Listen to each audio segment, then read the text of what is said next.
Before we go on, let's quickly plug ourselves, right? So once again, for you guys listening to this, Kash, where can people support your cause? Where can people go to find out more about you? Sure. So my conscious website is called Educate Inspire Change, and you can find it educateinspirechange.org, or you can search across social media channels. At the moment, I'm putting a lot of energy into Instagram because our Facebook page is unpublished. So you can go on Instagram, you can find Educate Inspire Change. We're also on YouTube, and I'm also in the process of building a new app, which is not released yet, but this will be released in the coming, hopefully, weeks. And it's going to be a community-based app where everyone can join for free and support one another. But there will also be groups and courses within the app. So, for example, maybe some people are interested in plant medicine. So there will be plant medicine groups where people can ask questions, find the best retreats, all this kind of stuff. There'll be mental health support groups where people can join groups where they can have conversations like this, but in a group setting, where people can support one another, guide each other, help each other. There'll be groups for communities, which will be like, people that are looking to move abroad and build their own community and want to support each other and come together. And there are also going to be courses, which I'm trying to design one course of my own just now, which is like a course around what we're talking about, waking yourself up, gaining self-awareness, entering the healing path, healing yourself, and then aligning with your purpose and finding contentment and peace. So like, I just wanted to plug that as well, but that's going to be in the coming few weeks, hopefully. So when you follow me on Instagram or wherever, you can DM me and I'll let you guys know more about that. Wonderful, wonderful. So check now, that was the second time, and this is a perfect example of how we work, right? Because first time I asked you, please tell us a little bit more about yourself. I was as well, a bit nervous, a bit pre-rehearsed. Second time now, more chilled. Yeah, now you tell us about the app and you're more comfortable now, more about what you actually want to do and stuff like that. So guys, follow Kash, right? Literally. Follow Kash, and after you follow Kash, please don't forget to click on the subscribe button for this channel as well. The Be and Become project is a book that will be turned into a documentary. The aim of this is to cultivate compassion, to show you that life is shit hard. All right, excuse my phrase. Nobody will ever deny that, especially those of us who have really experienced pain. It's very hard because we think we're alone. It doesn't have to be like that. All right, it doesn't have to be like that. The moment we realize that we're not alone, the heart can become easier. All right, Kash, next question. You ready? Sure. This is one of my favorites. What does existence mean for you personally?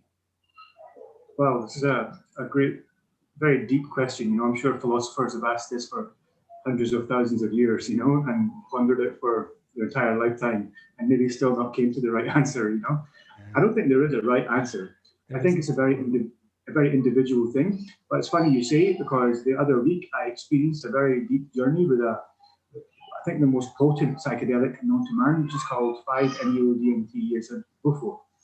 And this medicine is very strong, and so strong where I think I switched off.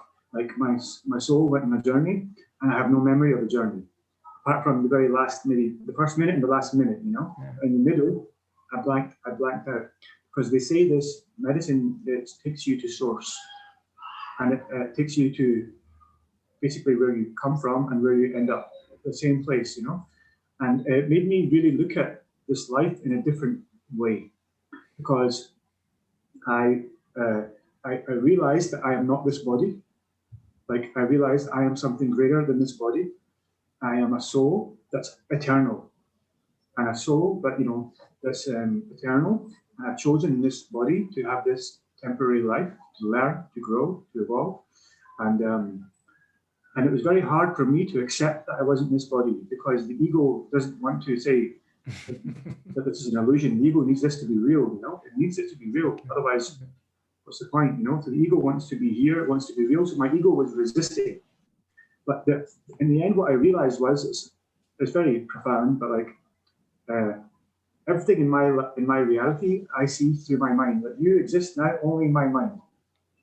Yeah, everything, all my children, all my family, everything I've ever done exists in my mind only, really. And the same applies to you. So everything that you experience, you touch, you feel, exists only in your mind. And it makes me think that, oh, and I got this feeling that, okay, I'm not this body, I'm part of this great one consciousness, this giant mind. And I now look at other humans and I see you and I think, oh, it's just the same mind, just a different eye, different eyes.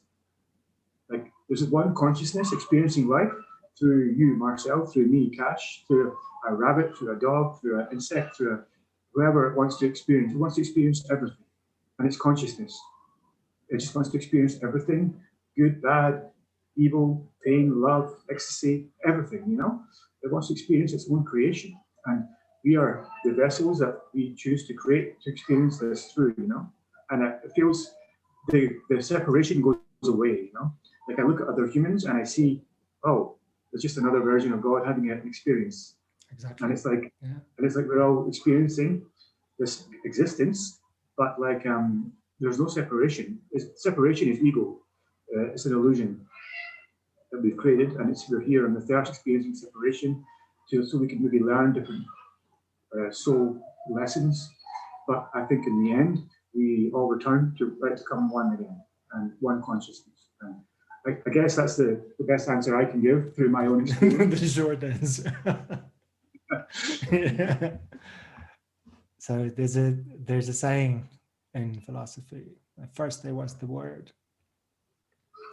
and that's it. First there was the word. In order to make something real, two minds have to see it, acknowledge it, accept it, and identify it. Because otherwise it's just in here. Literally.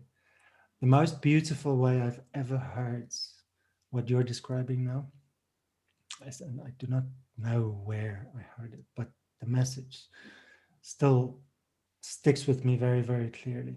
Somebody described consciousness, right, as it is the thing behind your eyes experiencing everything. So it's the thing behind your eyes, the thing behind my eyes, the thing behind, like you said, animals, other people. It's the thing behind your eyes, looking out, experiencing everything. You know, before the conditioning, before the patterns, before the ego, before all these things. And it's very true. You know, it's that thing that there is a core inside of us that is the same in every living thing. Consciousness.